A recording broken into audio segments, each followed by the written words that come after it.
Uniki, best choice for millennials. Assalamualaikum warahmatullahi wabarakatuh. Rabbi syrahli sadri wa yassirli amri wahlul 'uqdatam min lisani yafqahu qauli. Puji beserta syukur kita panjatkan kepada Allah Subhanahu wa taala. Salawat beriring salam kita sanjung sajikan ke pangkuan Nabi besar Muhammad sallallahu alaihi wasallam. Perkenalkan, nama saya Muhammad Haries, dosen program studi Informatika Fakultas Komputer dan Multimedia Universitas Islam Kebangsaan Indonesia. Pada kesempatan kali ini, saya akan mencoba menjelaskan mengenai PDD UKT-PT di bidang pengajaran yang saya ampu, yaitu mata kuliah pengantar robotika dengan kode KPD 1403. Mata kuliah ini berbobot 3 SKS dengan 16 pertemuan, dengan rincian 14 pertemuan diisi dengan materi dan 2 minggu pertemuan diisi dengan asesmen.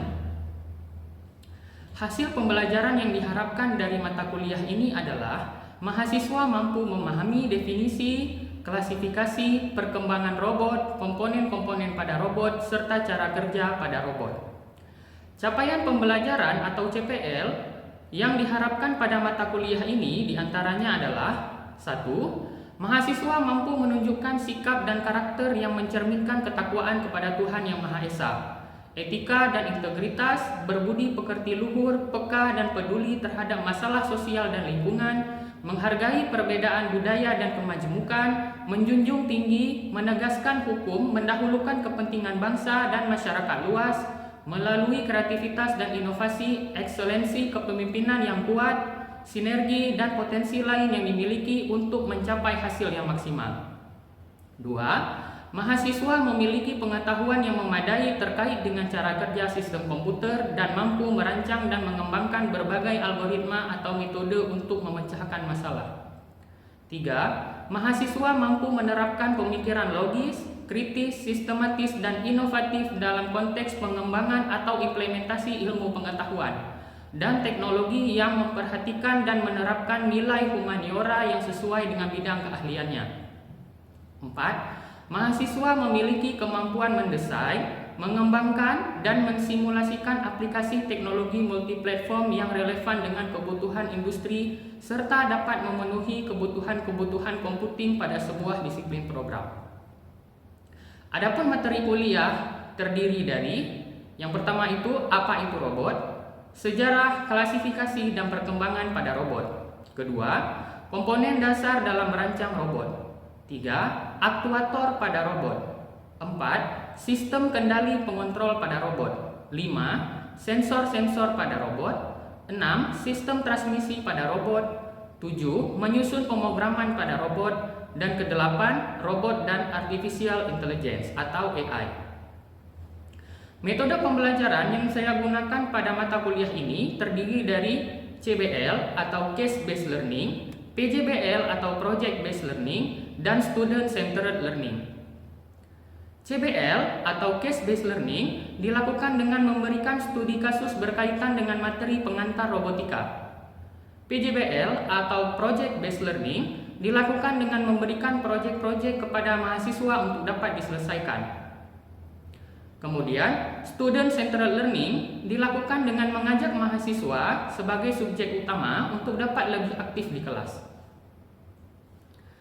Agar perkuliahan ini berjalan secara efektif, saya menggunakan pendekatan DIA atau Delivery, Interactive, and Assessment. Delivery yang saya lakukan dengan menggunakan presentasi, artikel, jurnal, baik secara luring maupun daring melalui LMS. Kemudian interaktif yang saya lakukan dengan membuka ruang diskusi melalui kelas, LMS, grup WhatsApp maupun video conference. Kemudian, asesmen yang saya berikan pada mata kuliah ini yaitu 15% untuk kehadiran, 10% untuk kuis, 10% untuk tugas, 10% untuk tugas berbasis CBL atau Case Based Learning, 10% untuk tugas berbasis PJBL atau Project Based Learning, UTS 20% dan UAS 25%. Berikut saya sertakan video pengajaran yang telah saya lakukan. Mohon maaf apabila terdapat kekurangan dan kesalahan. saya akhiri. Billahi taufik wa hidayah. Assalamualaikum warahmatullahi wabarakatuh. Assalamualaikum warahmatullahi wabarakatuh. Waalaikumsalam warahmatullahi wabarakatuh. Hari ini kita lanjutkan materi kita untuk mata kuliah pengantar robotika. Materinya yaitu robot dan artificial intelligence. Nah, seperti yang kita tahu ya, artificial intelligence ini saat ini lagi booming ya, diterapkan di mana-mana. Kalau memang kalian lihat itu di televisi ada iklan handphone, itu dia menerapkan artificial intelligence. Kemudian kalau memang kalian ada lihat iklan laptop di mana-mana, itu juga mereka menerapkan artificial intelligence di produknya. Nah, jadi pada hari ini kita berkesempatan untuk mengetahui ya bagaimana perkembangan robot dan artificial intelligence. Nah, apa saja yang akan dipelajari untuk materi hari ini? Yang pertama itu ada definisi artificial intelligence. Oke.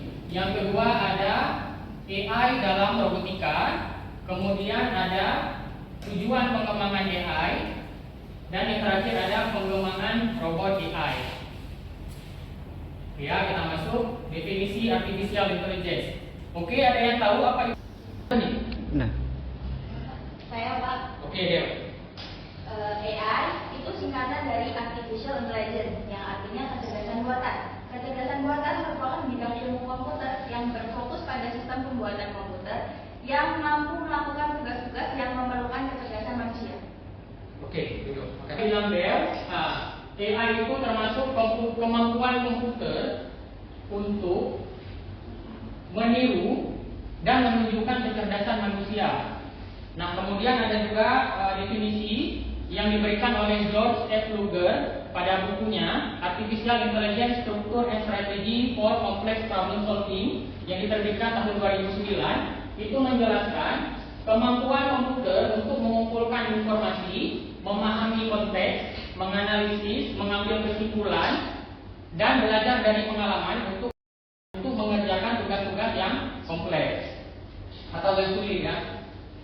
Nah, kemudian tujuan pengembangan hari ini sama seperti tujuan pengembangan robot, dia itu untuk mempermudah atau membantu tugas-tugas yang dikerjakan oleh manusia. Jadi harapannya itu ke depan dengan ada pengembangan AI, tugas-tugas yang sebelumnya dilakukan manusia bisa dibantu dengan AI dan kita itu bisa mengerjakan hal yang lain. Oke, kemudian pengembangan AI saat ini, yang pertama itu ada bahasa alami atau bahasa Inggrisnya itu natural processing language. Seperti kita tahu saat ini itu banyak sekali bahasa-bahasa asing. Jadi dengan penerapan AI ini, kedepannya kita bisa menggunakan bahasa itu. Jadi bahasa asing itu bisa dipahami ya, lebih mudah dipahami, lebih mudah untuk digunakan. Kemudian ada yang namanya pembelajaran mesin atau machine learning. Nah, di sini mesin itu tidak perlu lagi kita program. Program tetap ada, tapi tidak sebanyak sebelumnya. Di sini nanti mesin itu akan belajar sendiri berdasarkan berdasarkan informasi yang sudah ada. Kemudian ada pengenalan pola. Ini pattern recognition ya. Pattern recognition ini biasanya digunakan untuk mengetahui pola-pola tertentu. Mungkin kalau misalnya di Mesir seperti kalian tahu ada pola-pola di piramidnya itu, atau mungkin misalnya di Borobudur. Nah, AI itu bisa digunakan untuk menerjemahkan pola-pola tersebut.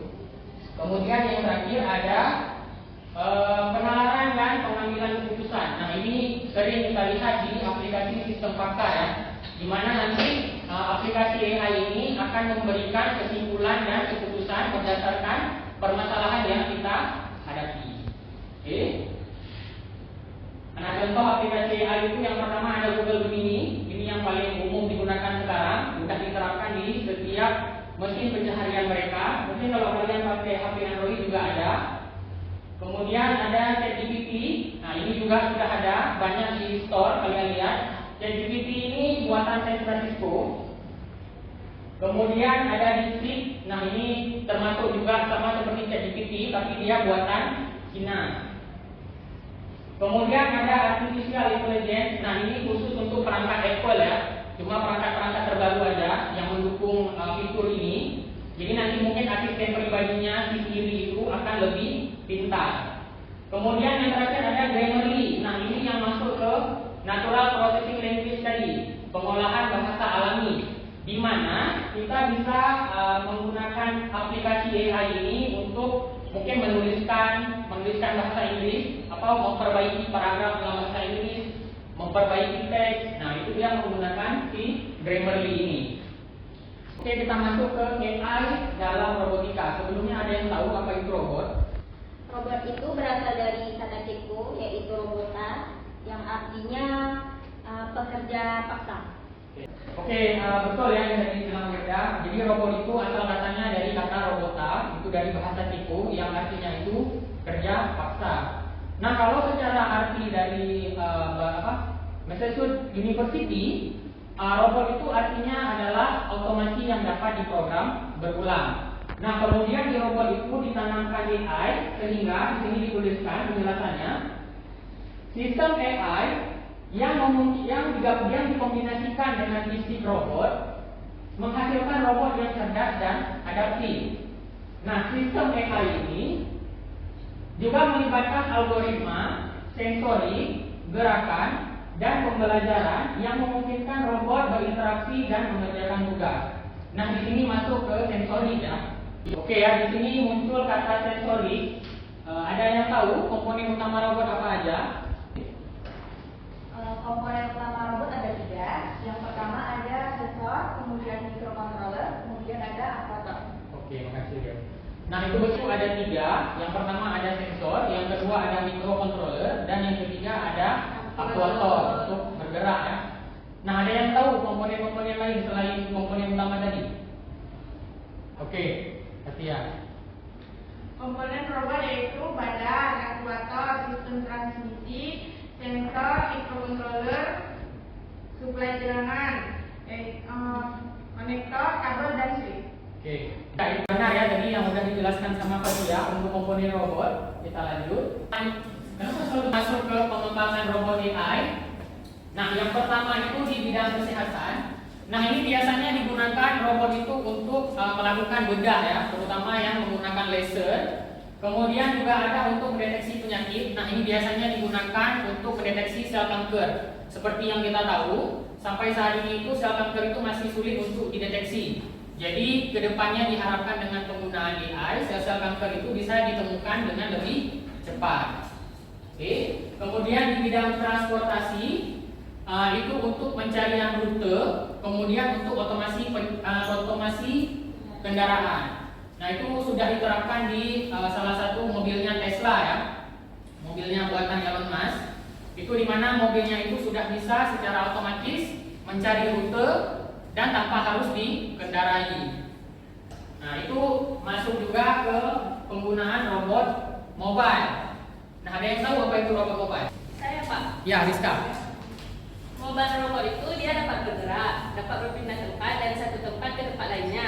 Contohnya robot line followers. Oke, betul. AI kedepannya di robot yang mobile yang bisa berpindah tempat untuk pencarian rute dan otomasi kendaraan. Ya. Kemudian ada di bidang industri. Nah, ini untuk produksi barang. Ini sudah diterapkan di salah satu perusahaan Xiaomi ya, di mana dia bisa menciptakan setiap 1 detik itu 1 smartphone. Nah, dia di sini menggunakan robot AI untuk menjaga kualitas produknya dan untuk memproduksi barang. Nah, biasanya yang digunakan di perusahaan seperti ini atau di industri itu robot yang dia sifatnya non-mobile. Ada yang tahu robot non-mobile itu apa? Saya Pak. Ya, oke, Sahar. Robot non-mobile yaitu robot yang tidak dapat berpindah tempat atau hanya dapat menggerakkan beberapa bagian tubuh saja. Contoh, arm robot. Oke, bagus. Arm robot ya, yang dia sifatnya itu non-mobile atau tidak dapat berpindah ke tempat. Oke, lanjut. Kemudian di bidang pertanian, nah ini biasanya digunakan untuk penanaman, juga untuk menjaga hasil panen dari petani. Nah, biasanya robot yang digunakan itu sifatnya itu gabungan mobile dan non-mobile. Ada yang tahu apa itu robot gabungan mobile dan non-mobile? Oke. Robot gabungan non-mobile dan mobile adalah robot yang bisa berpindah tempat dan bisa menggerakkan bagian tubuhnya. Contohnya Mars Exploration Rover. Oke, ya betul. Yang ini seperti kita tahu, memang dia sudah menggunakan robot otomasi, yang mana sifatnya itu robotnya adalah robot gabungan mobile dan non-mobile. Jadi robotnya itu biasanya digunakan untuk pengambilan hasil panen ya. Di mana letak AI-nya? Dia itu bisa mendeteksi mana buah yang dia belum matang dan buah yang sudah matang. Nah, jadi nanti di tangan robotnya itu yang sifatnya non-mobile, itu mungkin robot armnya, itu dia mengambil buahnya ya. Untuk yang berpindahnya itu dia masuk ke yang mobile. Oke, lanjut. Kemudian di bidang pendidikan, nah ini biasanya bidang pendidikan sudah diterapkan ya di Jepang sana, itu untuk pemberian materi dan untuk pengajaran. Nah ini biasanya robot yang digunakan itu sifatnya humanoid. Ada yang tahu apa itu robot humanoid? Saya, Pak. Oke, Sarah. Baik, robot humanoid itu robot yang dirancang, meniru bahkan menyerupai perilaku bentuk manusia. Robot ini memiliki struktur tubuh yang sama seperti manusia, memiliki lengan, kaki, dan kepala. Contohnya Asimo keluaran Hyundai. Oke ya, baru-baru ini kita lihat Polri baru saja melaksanakan ulang tahun dan mereka menampilkan robot ya, robot untuk pengamanan. Itu ada 2, robot humanoid dan satu lagi robot animaloid. Nah di sini ada yang tahu apa itu robot animaloid? Saya, Pak. Oke, Martinez. Animaloid adalah robot yang menyerupai hewan. Contohnya Cyberdog robot dari Xiaomi. Ya betul. Sudah kita tahu ya pengembangan robot AI di beberapa bidang. Kemudian kita masuk ke komponen utama AI. Nah di sini ada yang tahu, sudah saya pernah jelaskan apa itu komponen utama AI, apa saja. Pak, Ya, Audi.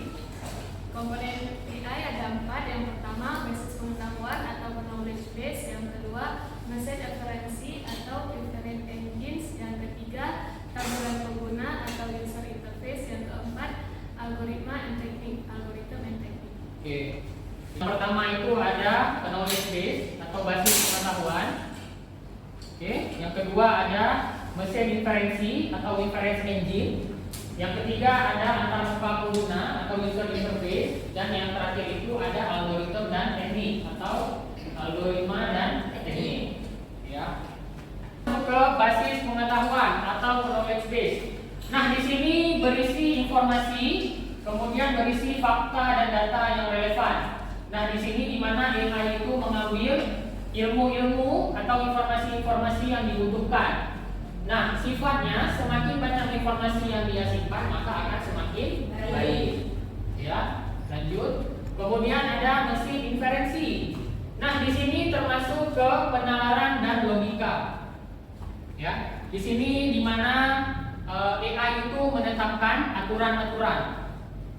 Kemudian yang terakhir, Oke. Kemudian ada antarmuka pengguna atau user interface. Nah, di sini itu bagaimana AI berkomunikasi. Nah, di sini juga bagian interaksi antara AI dengan manusia.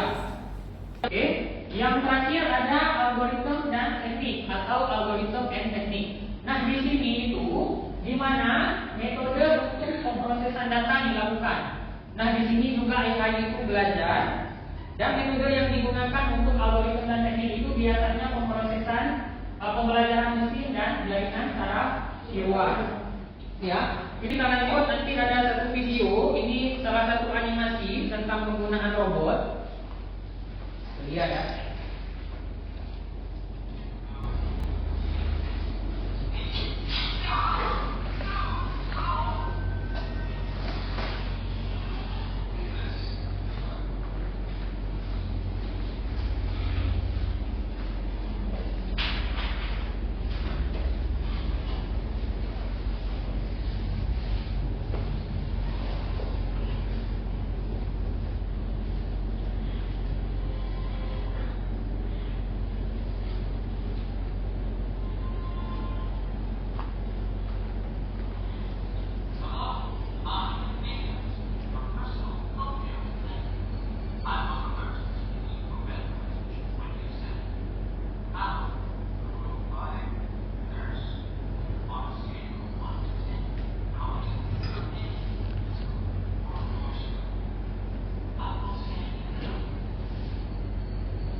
kita diskusi dulu. Catatan tadi, apa yang bisa kita ambil kesimpulan untuk robot AI-nya yang dikembangkan di animasi tadi? Yang pertama itu apa aja? Sensor Ya, suara. yang pertama ada sensor Suara. Oke, ketika si anak laki-lakinya itu bilang Oke, kemudian robotnya aktif kan? Ya. Oke. Kemudian apa lagi? Sensor kamera. Ya, ada sensor kamera yang deteksi sakitnya di mana tadi kan? Oke, kemudian apa lagi di situ? Ada pin. Ya, ada pin di mana robotnya itu mindahin kursi. Oke. Kemudian apa lagi? Ya, ada user interface yang ada tampilan di dadanya itu. Dia bertanya dari skala 1 sampai 10 seberapa sakit. Oke, kemudian apa lagi? Ya, knowledge base. Di situ si robotnya itu kasih tahu obat yang cocok itu namanya basic tracing. Ya. Nah, kemudian apa lagi? Ada microcontroller. Ya, di mana data-data program dia itu disimpan di dadanya itu, di chestnya, di dadanya. Kemudian apa lagi? Badannya ya. Di badan robotnya itu ketika ditanya sama anak laki-lakinya itu dia pakai titanium, dijawab sama abangnya, jadi abangnya juga, itu dia ternyata pakai apa? Pakai carbon fiber. Nah, itu biasanya bahan yang digunakan untuk mobil sport, itu carbon fiber. Kemudian yang untuk yang tadi menggembung itu vinyl ya, dia pakai tadi, yang dia bilang seperti marshmallow. Nah, yang terakhir apa lagi? Yang terakhir apa? Power supply. Sebelum power supply apa dia bilang? Sebelum power supply?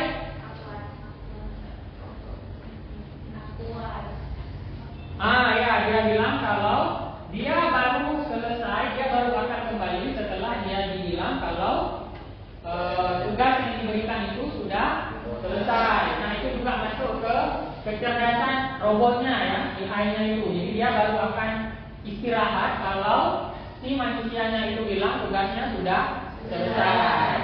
Nah, kemudian yang terakhir baru dia bilang power supply, yang dimana si anak laki-laki itu bilang kalau dia pakai super kapasitor maka pengecasan robotnya itu akan lebih cepat.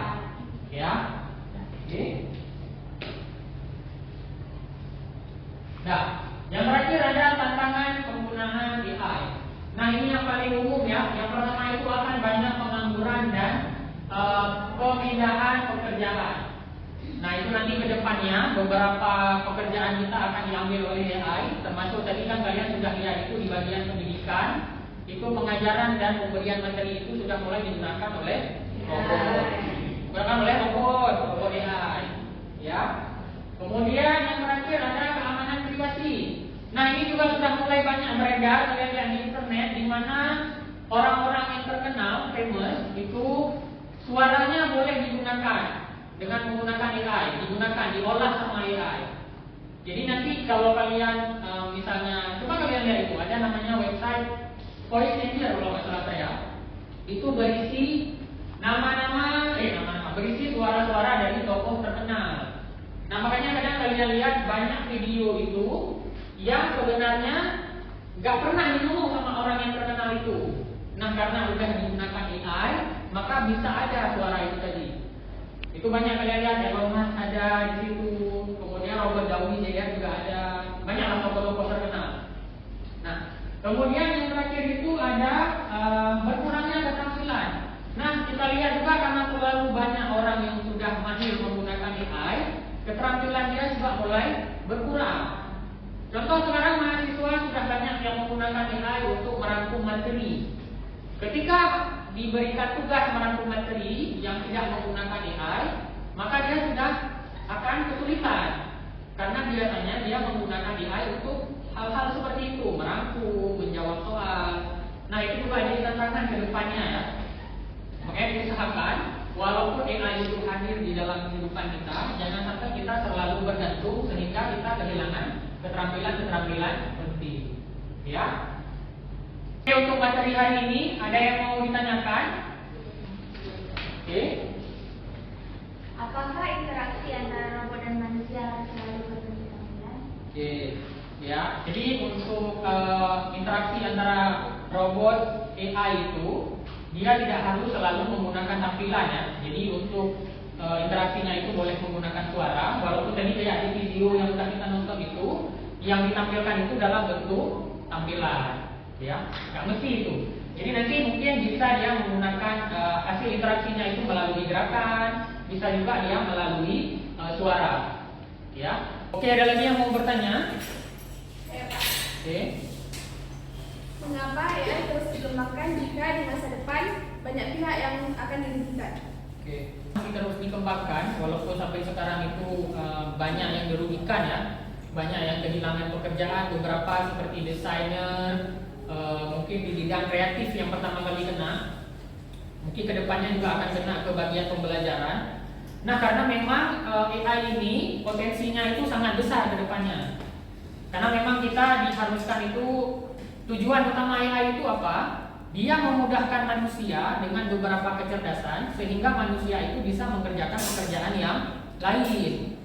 Nah, ini juga dilihat sama beberapa orang, makanya sampai sekarang itu AI tetap dikembangkan walaupun nanti mungkin kita akan terkena efeknya. Jadi solusinya yang bisa diberikan itu yang kita yang harus beradaptasi dengan perkembangan teknologi ini. Nah, itu tidak mungkin AI ini yang dihilangkan. Jadi AI ini mungkin nanti ke depannya kita yang harus lebih mempelajari ya, mempelajari, beradaptasi dan menggunakan itu. Nah, jadi jangan juga kita menolak perkembangan teknologi ini karena ini sebenarnya perkembangan AI ini cukup bagus. Gitu. Ya, ada lagi yang mau bertanya? Oke, kalau memang tidak ada pertanyaan lagi, kita cukupkan untuk hari ini. Saya akhiri. Billahi taufiq wal hidayah.